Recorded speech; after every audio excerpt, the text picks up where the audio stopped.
우리가 성경을 보게 되면 칼빈은 성경에서 두 가지를 보아야 된다고 이야기를 하며 두 가지를 성경은 말씀하고 있다라고 이야기합니다. 성경은 무엇이라고 이야기하냐면 하나님을 아는 지식과 우리 자신을 아는 지식. 이게 바로 칼빈이 성경에 기록되어져 있다라고 하는 그런 내용입니다.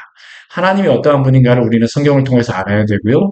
또 한 가지는 성경에서 또한 우리에게 무엇을 원하시는지, 우리는 어떠한 존재인지를 말씀을 통하여 보아야 합니다. 저는 그거를 잘 비춰볼 수 있는 말씀들이 선지서라고 생각해요. 모든 말씀들이 다 그렇긴 하지만 선지서 같은 경우에는 이게 극히 아주 대조적으로 분명하게 들어갑니다.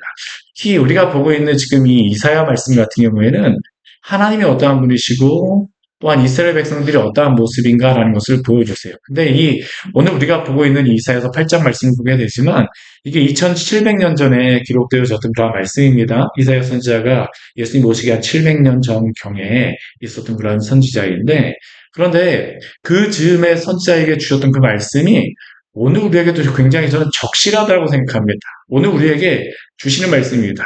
사실 이 이사야 말씀을 보게 되면 이게 굉장히 중요한 주제가 한 가지가 있습니다. 제가 계속해서 말씀드리지만 아주 굉장히 중요한 주제가 무엇이냐면 믿음이라고 하는 주제입니다. 믿음. 근데 이 믿음이라고 하는 주제를 이야기하지만 이 믿음이라고 하는 주제 전에 있는 게 있습니다. 하나님이 어떠한 분인가를 이미 하나님께서 알려주셨어요. 하나님께서 이스라엘 백성들을 어떻게 구원하시고 또한 은혜를 주시고 하나님이 어떠한 분이신가를 충분히 설명하여 주십니다. 그리고 그러한 가운데 하나님께서 당신의 백성들에게 무엇을 요구하세요? 믿음을 요구하십니다. 그런데 그 믿음을 요구하시는 사람들, 우리가 믿으라고 하게 되면요. 이게 믿음이라고 하는 것이 믿음이 없는지 있는지를 언제 알까요? 우리가 어떤 분이 예전에 얘기했나요? 그냥 제가 그냥 생각하는데 갑자기 제가 생각나는 것이긴 한데 비행에 타서 우리가 낙하산을 메고 뛰어내린다라고 했을 때 이 낙하산이 정말로 우리가 뛰어내리는 그러한 상황, 정말 정말 바닥도 없이 내리는 것 같은데 우리가 정말 믿음이 있느냐 없느냐를 언제 알까요? 낙하산을 펴볼 때입니다. 펴볼 때. 정말 믿음이 있는 사람 어떻습니까? 그 낙하산이 펴지는 것을 알게 되지만 믿음이 없는 사람도 어떻게 할까요? 나를 의지하게 되니까 결코 버텨줄 수가 없습니다. 근데 우리가 믿음을 갖는다라고 하는 그런 상황조차가 이게 쉬운 게 아닙니다. 우리가 이 이사야서 7장 앞에 말씀에서 하나님께서 아하스 왕에게 나타나십니다. 아하스라고 하는 그런 왕에게 나타나셔서 그에게 나를 의지하라고 말씀하세요. 믿으라고 말씀하십니다. 어떠한 상황 가운데 그로 하여금 믿으라고 말씀하실까요? 이 아하스 왕 같은 경우 우리가 성경에 보게 되면 굉장히 믿음이 없는 사람이었습니다. 굉장히 악한 왕이었어요. 정말 악한 왕입니다. 악한 왕이었습니다. 이 아하스 왕과 또한 므낫세라고 하는 그런 왕이 참 악한 왕인데 그 가운데 누가 있냐면 히스기야가 있어요.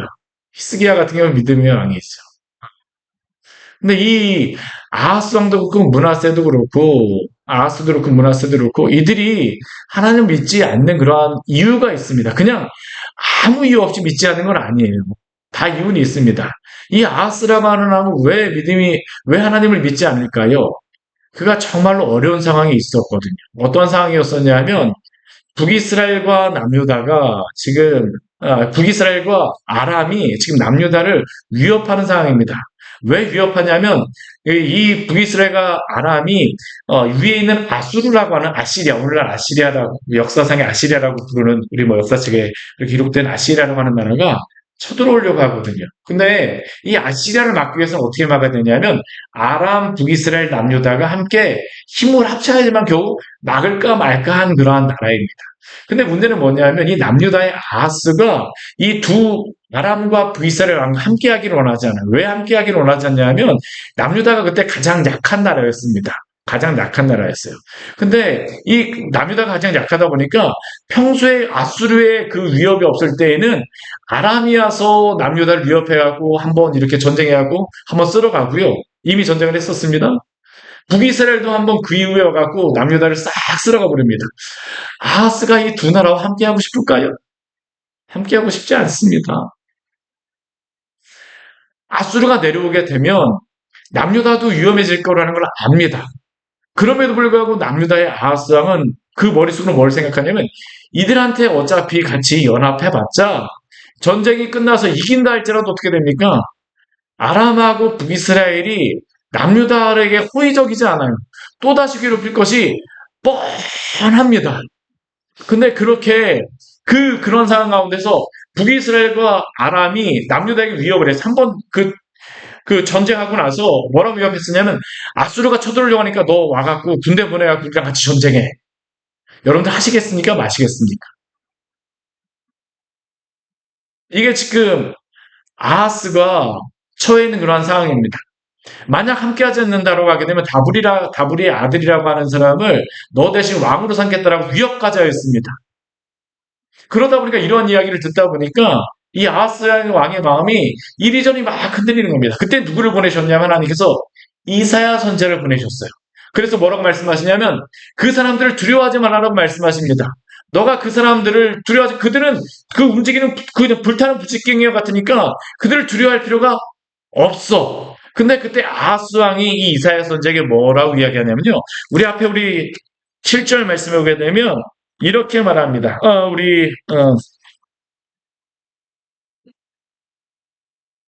몇 절입니까?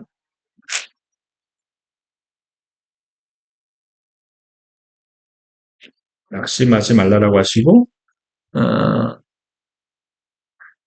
나는 하나님을, 우리 이 12절의 말씀입니다. 우리 그 7장 12절 말씀을 같이 한번 읽을까요? 7장 12절 말씀, 우리 같이 한번 읽겠습니다. 7장 12절, 같이 읽겠습니다. 아하스가 이르되, 나는 구하지 아니하겠나이다. 나는 여호와를 시험하지 아니하겠나이다. 한지라. 하나님이 아하스 왕에게 너가 만약 나의 말을 믿지 못하겠거든 징조를 나한테 구하게 되면 뭐든지 간에 너가 구하게 되면 내가 다 들어줄게라고 말씀하셨습니다. 근데 아하스 왕은 하나님 앞에 구하지 않습니다. 나는 하나님을 시험하지 않기 위해서 구하지 않겠다라고 이야기하는 겁니다. 이렇게 보게 되면 아하스 왕이 믿음이 있는 왕입니까? 있는 왕입니까? 믿음이 있는 것 같아요? 없는 것 같아요? 있는 것처럼 보이잖아요. 그렇죠? 근데 사실 믿음이 없는 왕입니다. 왜 믿음이 없을까요? 하나님을 시험하지 않겠다라고 이야기하지만 사실 아하스는 시험하지 않는 것이 아니라 시험할 필요가 그에게는 없었던 겁니다. 왜냐하면 그가 이 북이스라엘과 아람이 위협하였을 때 그가 저 위에 있는 지금 그들을 위협하고 있는 아수르에게 전령을 보내가고요. 돈도 보내가고 이미 화친하고 도와주기로 하였습니다. 하나님 이걸 아시고 보내신 거예요, 이사야 선생에게.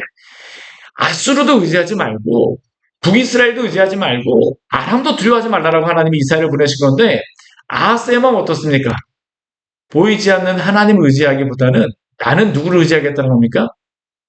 아수를 의지하겠다라는 게 바로 이 아하스의 생각이었습니다. 하나님은 아하스에게 믿음을 가지고 하나님을 의지할 것을 요구하셨지만 아하스는 하나님을 의지하지 않고 누구를 의지한 겁니까? 아수르 왕을 의지한 겁니다. 이게 바로 아하스의 모습이었죠. 근데 이것은 오늘 우리에게도 동일합니다. 우리가 하나님 앞에 믿음이 있다라고 하는 것은요, 그냥 상황이 좋을 때 우리가 믿음을 이야기하는 게 아닙니다. 아하스 왕도 지금 이 상황이 어떤 상황입니까? 풍전등화 같은 상황이에요. 조금만 잘못 판단하면 내가 왕위를 빼앗길 수도 있겠구나.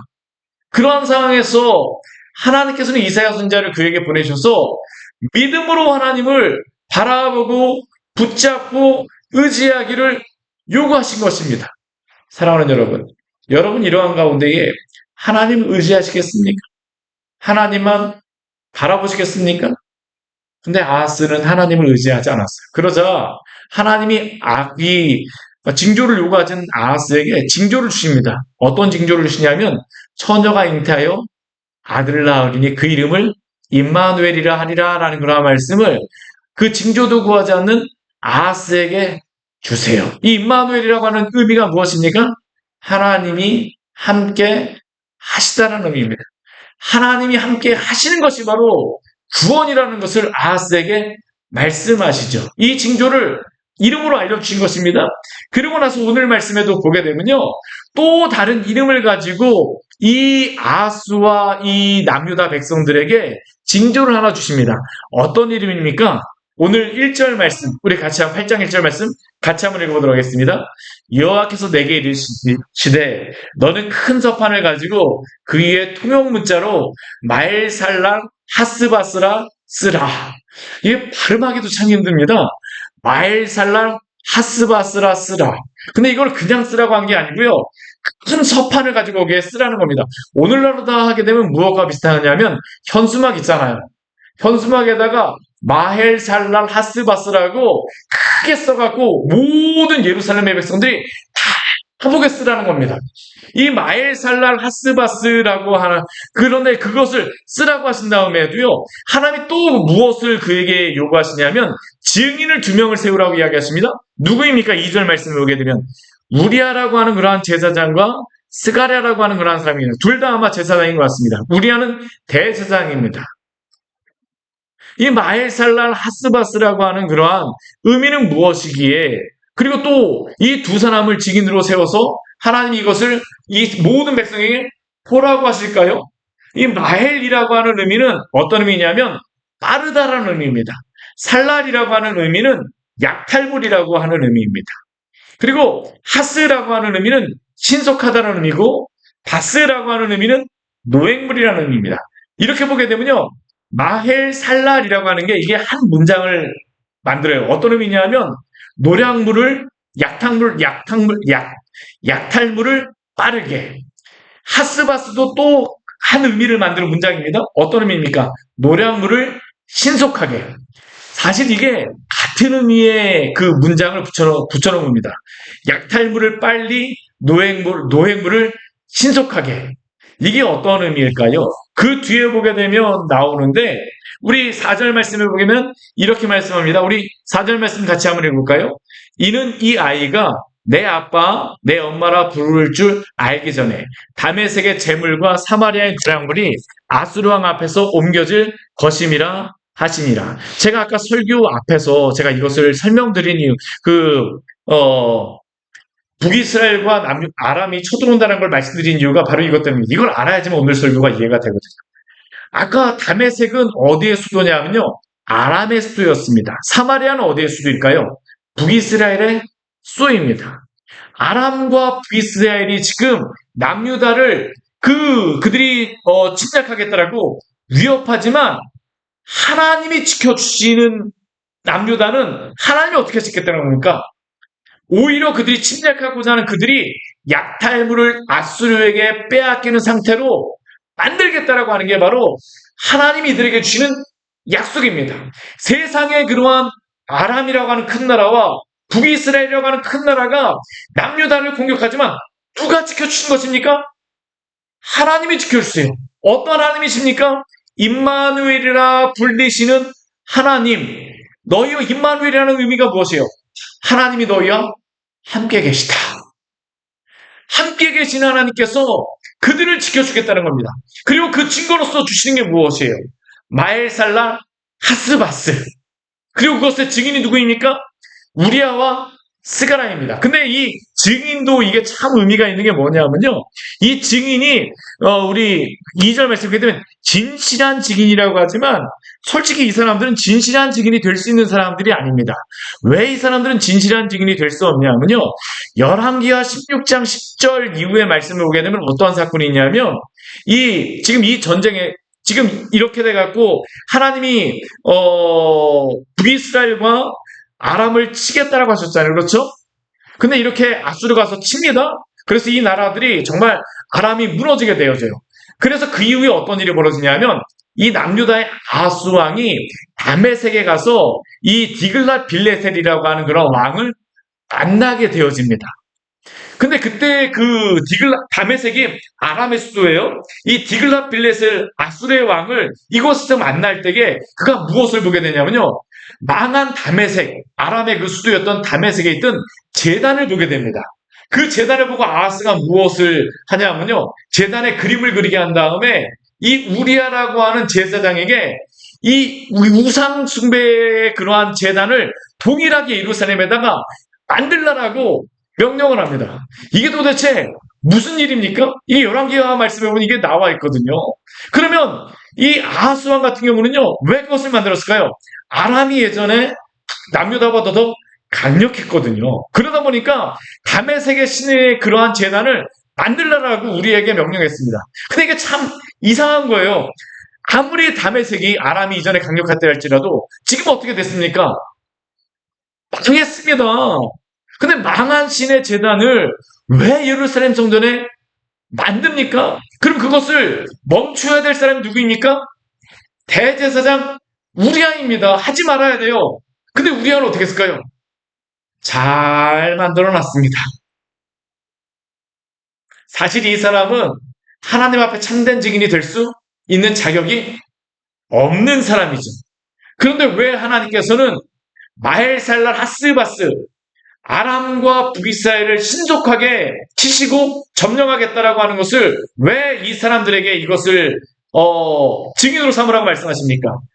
비록 이들이 하나님에 대한 진실한 신앙을 가지고 있지 않지만 그들의 눈으로 하나님이 어떠한 분인가를 보라라는 겁니다. 이 제사장들만 보았을까요? 아하스왕도 보게 되어지는 것이죠. 사랑하는 여러분, 하나님이 우리에게 어떤 분이십니까? 하나님이 이들에게 이것을 명령하시는 이유는요. 하나님이 믿음이 없는 이들에게 하나님이 어떠한 분인가를 보라라는 겁니다. 그래서 하나님을 의지하라는 것이에요. 오늘 뒤에 보게 되면 이 사람들이 하나님을 의지하지 않았던 이유가 있습니다. 우리 그 6절 말씀을 보게 되면 이렇게 말씀해요. 6절 말씀을 같이 한번 읽어볼까요? 이 백성이 천천히 이르는 실로아물을 버리고 르신과 르말리아의 아들을 기뻐하느니라. 여기에 이 백성이라고 하는 사람들은 이 백성은 어떠한 백성들을 이야기할까요, 여러분? 이 백성은 누구를 이야기하는 겁니까? 예루살렘의 백성을 이야기하는 것입니까? 이스라엘 백성을 이야기하는 것입니까? 전 세계의 백성을 이야기하는 것입니까? 어떠한 백성일까요? 우리가 이 말씀을 보게 되면 예루살렘의 남유다의 백성처럼 생각이 들 수 있는데요. 사실 이 사람들은 어떠한 사람들이냐면 북이스라엘의 백성으로서 생각하는 게 맞습니다. 왜냐하면 이 백성이 천천히 이르는 실로아물을 버렸다라고 이야기를 해요. 이 실로아물은 어디에 있는 물이냐면 예루살렘의 그 기온샘에서 예루살렘 쪽으로 흐르게 만든 그러한 물이 바로 이 실로아물입니다. 이 지금도 이스라엘에 가보게 예루살렘에 가보게 되면요. 우리 실로암 아시잖아요. 실로암. 우리 군대 가게 되면 어두운 밤에 이 실로암 그 샘이 예루살렘에 지금도 있습니다. 예전에 그 쓰던 그러한 우물토가 발견됐거든요. 그쪽으로 다 지금도 물이 흘러옵니다. 이게 지금도 있어요. 근데 이 물이 많이 흐르지 않습니다. 예루살렘에 그들이 썼던 물이 많이 흐르던 물이 아니에요. 그냥 졸졸졸졸 흐르는 그런 시냇물과 같습니다. 강에 비하면 이 물은 어떤 것처럼 보일까요? 별것 아닌 것처럼 보입니다. 천천히 흐르는 그냥 시냇물 정도밖에 흐르지 않아요. 실제로 가보면 거기 사람들이 지나갑니다. 저도 거기를 지나가 봤는데요. 한 무릎 정도 빠지는 물로 해갖고 물이 계속 조금씩 흐르게 되어 있습니다. 많은 물이 아닙니다.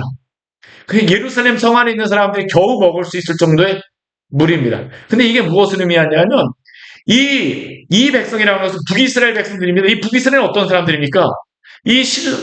남유다의 그 다윗의 왕조를 떠나서 이 북이스라엘의 또 다른 왕을 세웠던 사람들입니다. 왜 그들이 북이스라엘의 왕을 세웠을까요?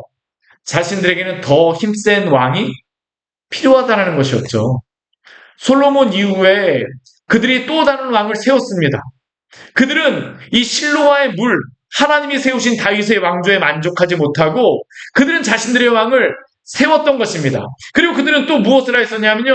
그 자신들이 이 아수르와 대적하기 위해서 아람과 화친을 하였습니다. 아람이라고 하는 더 큰 물이 그 큰 물을 그들은 흐르게 만들었었죠. 왜요? 실로와의 물이 별로 힘 있는 것처럼 능력 있는 것처럼 보이지 않았기 때문입니다.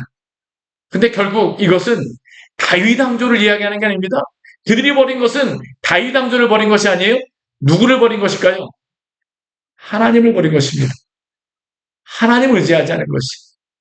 하나님을 의지하지 않았던 이 북이스라엘 향해서 하나님이 그들에게 내리시는 벌이 무엇일까요? 오늘 8장 7절 말씀에 오게 되면 이렇게 말씀합니다. 7절 말씀 같이 한번 읽겠습니다. 그러므로 주 내가 흉용하고 창일한 큰 아수 곧 아수르 왕과 그의 모든 위력으로 그들을 뒤덮을 것이다. 그 모든 골짜기에 차고 모든 언덕에 넘쳐. 이들은 세상의 힘을 원하여서 더 큰 힘센 왕들과 그 사람들을 계속 왕으로 세웠습니다. 북이스라엘 같은 경우는요, 왕조가 계속 바뀝니다. 3대 이상을 가는 왕조가 없어요. 계속 바뀝니다. 이 사람이 마음에 안 들면 또 다른 왕을 세우고요. 이 사람이 마음에 안 들면 또 다른 왕을 세웁니다. 계속 새로운 그 하수를 계속 강부를 바꿔가는 겁니다. 근데 하나님이 그러한 그들을 향해서 불신앙을 가진 그들을 향해서 그들에게 주시는 머리 뭐냐면요. 그래 니들이 그렇게 나를 버리고 세상의 여러 사람들을 의지해? 그래 너희들이 원하는 만큼 세상에 가장 큰 사람들 너에게 보내주겠다. 그 사람들이 누굴까요? 아수르입니다. 그 강력한 아수르가 와서 이제 북이스라엘이 어떻게 될까요? 멸망하게 되어집니다. 왜 그렇습니까? 천천히 이르는 실로아물을 벌었기 때문이죠. 사랑하는 여러분, 이것은 우리에게 굉장히 중요한 것을 말씀하고 있죠. 때때로 우리가 하나님 안에서 살아간다는 것이, 믿음으로 살아간다는 것이 별 의미가 없는 것처럼 보일 때가 있어요. 세상에 있는 그러한 힘과 여러 가지 것들에 비하게 되면 하나님 앞에 잔잔히 말씀 보고 기도하는 것이 도대체 무슨 의미가 있는가? 이것이 나에게 어떠한 유익을 주는가? 이게 정말로 나에게 어떠한 유익이 있는가? 그런데 우리가 구약 성경을 통해서 하나님이 우리에게 말씀해 주신 것은 무엇이냐면요. 끝까지 실로와의 물을 의지했던 사람들은 하나님은 어떻게 하실까요? 지켜준 줄 믿으시기를 바랍니다. 이것은 오늘도 동일합니다. 오늘도 동일해요. 우리가 물이 천천히 흐르는 물을 우리가 이용하고 그것이 그 시원함을 알 수 있지만 갑자기 홍수가 나갖고 크게 흐르는 물은 어떻습니까? 사망에 이르는 물이 되어지죠. 이들이 그런 세상의 것들을 원하지만 그것이 그들을 살리는 물이 아니었다는 겁니다. 그러면 그들을 살리는 그런 물은 무엇입니까? 하나님이십니다. 오늘 8절 말씀에 오게 되면 그래서 하나님이 이렇게 말씀하신 겁니다. 앞에서 7장에서도 임마누엘에 대해서 말씀하셨는데요. 우리 8절 말씀에도 이렇게 말씀하시죠. 우리 8절 말씀 같이 읽겠습니다. 클로 유다에 들어와서 가득하여 목에까지 미치리라. 임마누엘이여 그가 펴는 날 날개가 내 땅에 가득하리라 하셨느니라. 사실 이것은 이 아수르가 남유다까지도 쳐들어옵니다. 어느 정도까지 쳐들어오게 되냐면 우리 여기에 하나님이 직접 이사야에게 말씀하셨어요. 어느 정도까지냐면 가득하여서 그 물이 목에 찰 정도까지. 왜 하나님이 이렇게 하실까요? 아하스가 아수르를 끌어들였거든요. 하나님이 여기에 대해서 징계하시는 겁니다. 그러나 완전히 그들을 치시지 않으세요? 누가 그들을 그런 위협 속에서 구원하실까요? 하나님이 구원하십니다. 어떤 하나님이요? 임마누엘의 하나님. 그럼 이렇게 구원받았던 사람들이 어떠한 사람들입니까? 우리 9절 이후에 말씀을 보게 되면 그 사람들에 대해서 우리 이야기하죠. 근데 먼저 이 하나님을 의지하지 않았던 사람들에게 이렇게 이야기합니다. 이 아수르의 물을 원하고 세상에 많은 것들을 원하였던 사람들. 그 사람들에게 이야기합니다. 민족들아 함성을 질러보아라. 그러나 끝내 패망하리라. 너희 먼 백성들아 들을지어다. 허리를 동이라. 그러나 끝내 패망하리라. 너희 허리에 띠를 띄어라. 그러나 끝내 패망하리라. 너희를 함께 계획하라. 그러나 끝내 이루지 못하리라. 말을 해보아라. 끝내 시행되지 못하리라. 그들에게 많은 것들을 시도하라고 하지만 결과는 무엇입니까? 실패합니다. 패망합니다. 왜 그렇습니까? 하나님이 함께 하시지 않기 때문이죠.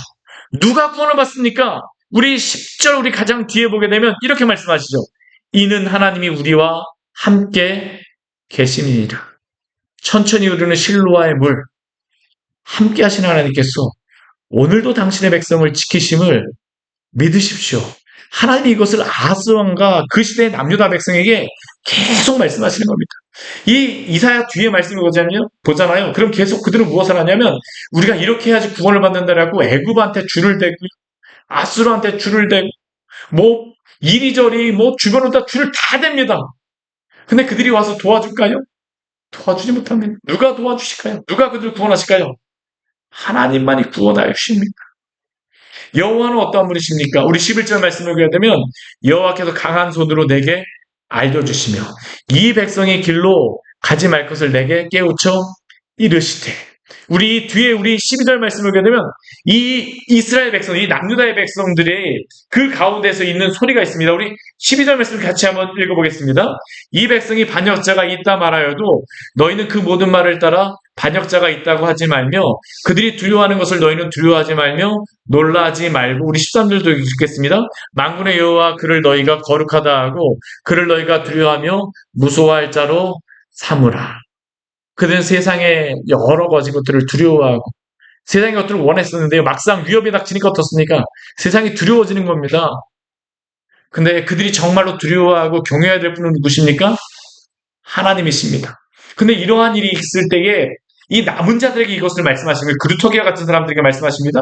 근데 이들은 미혹하는 한 가지의 소리가 있어요. 어떤 소리냐면 12절 앞에 말씀드린 이 백성의 반역자가 있다라는 소리가 들릴 거라는 겁니다. 여기에 나오는 반역자는 누굴까요? 여기에 나오는 반역자는 누구라고 생각하십니까? 누구일까요? 이사야 선지자를 의미합니다. 왜 이사야 선지자가 이들에게 반역자라고 이야기하냐면 하스왕이라든가 다른 나라의 정치인들한테 이사야 선지자는 뭐라고 하냐면 너희가 하나님을 아수르가 아니라 하나님을 의지해야 된다고 말합니다. 너희가 만약 아수르를 의지하고 뭐라 하게 되면 하나님이 망하게 하시겠다고 이야기합니다. 그렇게 아하스에게 예루살렘 백성들에게 이사야가 이야기하게 되면 그 나라의 정치인들은 이사야를 통한 이사야에게 뭐라고 이야기할까요? 이 사람이 나라의 반역자라고 이야기를 하겠죠. 이사야는 하나님의 말을 하면 할수록 하나님의 진리를 전하면 할수록 무엇으로 몰릴까요? 반역자로다 몰립니다. 그는 남은 자는 누구입니까? 반역자로 몰리는 사람이지만 진실된 하나님의 말씀을 듣는 자가 바로 남은 자라는 겁니다. 사랑하는 여러분, 하나님의 말씀 가운데 거하시기를 바랍니다. 진리 안에 거하는 것입니다. 오늘 뒤에 말씀에도 보게 되면 오늘 우리 16절 말씀에 보게 되면 이 남은 자들의 특징이 있어요. 우리 16절 우리 같이 한번 읽겠습니다. 너는 증거의 말씀을 싸매며 율법을 내 제자들 가운데 봉함하라. 너는 여기에 이사야입니다. 하나님께서 말씀하신 거예요. 너는 증거의 말씀을 싸매며 율법을 내 제자들 가운데서 봉함하라라고 이야기합니다. 왜 이 이야기를 하실까요? 이사야가 위협을 받고 있는 겁니다. 그러나 그러한 가운데서 무엇을 해야 됩니까? 하나님이 주신 말씀을 잘 유지하고 지키며 전해야 된다는 겁니다. 남은 자는 어떤 사람일까요? 하나님이 진리의 말씀을 끝까지 잘 붙들고 그 말씀에 따라 살아가는 자들임을 기억하시기를 바랍니다. 이사야 선지자는 이렇게 위협을 당하는 상황 가운데도 어떻습니까? 여호와를 나는 기다리며 기대하리라고 이야기합니다. 이 하나님의 백성을 의지하는 사람들을 대적하는 사람도 있어요. 오늘 19절 말씀을 보게 되면 이사야를 대적하는 사람들이 나옵니다. 어떠한 사람들입니까? 우리 19절 말씀을 같이 한번 읽겠습니다. 어떤 사람이 너희에게 말하기를 주절거리며 속살거리는 신접한 자와 마술사에게 물으라 하거든 백성이 자기 하나님께 구할 것이 아니냐 산자를 위하여 죽은 자에게 구하겠느냐 하라. 우리 말씀이 어떤 의미일까요? 이사야가 하나님의 말씀을 전하잖아요. 그럼 그 주변에는 거짓 선지자들이 너무나도 많습니다. 그 사람들이 어떤 이야기를 할까요? 나는 하나님께 이러한 이야기를 들었다. 나는 이야기를 누군 뛰어난 선지자에게 이러한 이야기를 들었다. 우리 그 사울 같은 경우에 그 신접한 엔돌의 여인을 통하여서 사무엘을 불러내려고 하잖아요. 이게 이 시대에 있었던 일입니다. 실제로 다 이들 가운데 점쟁이들, 마술사들, 신접한 자들, 귀신들에게 그러한 소리를 듣는 겁니다. 위험에 빠지게 되면 그런 귀신들을 청합니다. 오늘날도 그런 거 아닙니까? 무당이라든가 그런 데 가고 사람들 요즘에 뭐 합니까? 이렇게 무신론자가 오늘 우리 대한민국의 70%라고 합니다. 예전에는요, 적어도 그 하나님에 대한, 하나님은 아니라 할지라도 신을 믿는다라고 하는 사람들이 7, 80%였었는데요. 한 10년, 15년 전만 해도. 근데 오늘날 어떠냐면 70%가 무신론자라고 이야기를 합니다. 근데 참 아이러니한 일이 뭐지 아십니까? 오늘 이 시대에 얼마나 많은 사람들이 점집을 많이 갑니까? 점집이 더 많아졌다고 이야기합니다. 더 많이 점을 본다고 합니다. 이 과학이 발달한 신을 부인하는 시대에 점집에 찾아가요. 오늘 말씀이 바로 겁니다. 주절거리며 속살거리는 자들, 귀신에게 묻습니다. 우상에게 묻습니다. 하나님이 이사야 선지자에게 그들에게 뭐라고 이야기하냐면 백성이 자기 하나님께 구할 것이 아닌 너희는 왜 하나님께 묻지 않느냐는 겁니다. 그들이 귀신에게 묻지만 그 귀신에게 묻는 자는 어떠한 의미입니까? 산자를 위하여 죽은 자에게 구하겠느냐. 사실 죽은 자라고 하는 의미는 어떤 의미입니까? 귀신입니다. 근데 사실 우리가 죽음이라고 하는 것은 어떤 의미입니까? 약해진다는 의미잖아요. 아무런 능력이 없다는 의미잖아요. 우리 산개가 죽은 사자보다 낫다는 그런 속담 있지 않습니까? 산개가 죽은 사자보다 낫다라고 우리는 다 이야기합니다. 그런데 왜 죽은 귀신한테 가고 그러한 것을 묻느냐라고 하나님께서 이 신접한 자들에게 또한 사람들에게 질문하시는 겁니다. 사랑하는 여러분, 우리가 예수 그리스도를 믿었습니까? 그렇다면 하나님의 말씀에 거하시기를 바랍니다. 오늘 바로 그것을 이야기하죠. 우리 20절 말씀을 보게 되면 하나님이 이렇게 말씀하세요. 우리 20절 말씀 같이 읽겠습니다. 마땅히 율법과 증거의 말씀을 따를지니 그들이 말하는 바가 이 말씀에 맞지 아니하면 그들이 정령 아침빛을 보지 못하고. 하나님 이사야 선지자를 통해서 이렇게 말씀하시지만 그러나 하나님이 그들에게 주시는 말씀은요. 무엇이냐면 말씀을 통해서 주신다는 겁니다. 율법과 증거의 말씀을 따르라고 말씀하셨지 어떠한 그 소리를 들으라고 말씀하지 않으셨어요. 직접 계시를 말씀하지 않습니다. 율법과 증거의 말씀을 따르는 것이 바로 그들에게 필요한 것이라는 겁니다. 오늘날도 그렇습니다. 구약에도 그랬는데 하물며 오늘날이겠습니까? 사랑하는 여러분, 우리가 하나님을 따른다라고 하나님 안에 살아간다는 의미는 무엇일까요? 하나님의 말씀을 붙드는 삶입니다. 사실 여기에 나와 있는 불신자의 모습은 무엇입니까? 하나님의 말씀이 아닌 세상의 많은 것들, 많은 소리에 귀를 기울이는 자들이죠. 세상 이 소리 저 소리, 심지어는 예루살렘에서 신접한 자들까지 있어서 죽은 자에게 이것을 묻습니다. 하나님 그것을 결코 원하지 않으세요. 실로와의 천천을 이루는 무리야말로 우리의 영혼과 또한 우리의 가정과 우리의 교회를 살린 것임을 알고 믿음으로 또한 하나님만 의지하는 우리 귀한 성도요 교회 되어지기를 원합니다. 같이 우리 기도하기를 원합니다. 우리 오늘 말씀 같이 우리 기억하면서 우리 기도하기를 원합니다.